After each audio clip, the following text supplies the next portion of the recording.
Hello friends, ચલો આજે આપણે ચટપટા ચણા બનાવીએ. એના માટે 1 કપ કાબુલી ચણાને ઓવરનાઇટ પલાળીને રાખ્યા હતા. પછી એને સવારના નિમક નાખી અને બાફી નાખ્યા. બફાઈને આવા સોફ્ટ થવા જોઈએ. હવે જારાની મદદથી પાણી કાઢી અને મિક્સિંગ બોલમાં નાખવાના.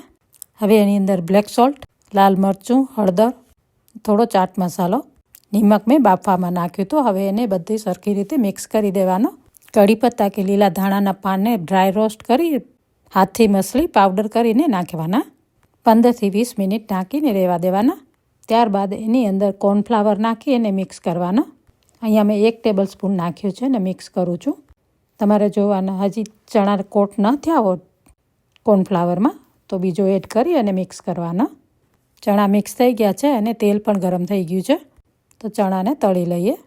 ચણા એડ કરો ત્યારે ગેસની ફ્લેમને હાઈ રાખવાની અને પછી એને મીડિયમ કરી દેવાની અને આવી રીતે જારાથી ચલાવી અને બરાબર ક્રિસ્પી થાય ત્યાં સુધી તળવાના. પછી આ ક્રિસ્પી ચણા ચા કોફી સાથે કે ડ્રિંક સાથે સરસ લાગે છે. આવી જ રીતે બધા ચણાને તળી લેવાના. જુઓ કેટલા સરસ દેખાય છે, જોઈને જ ખાવાનું મન થાય છે ને. આવી જાવ ખાવા. Thank you for watching.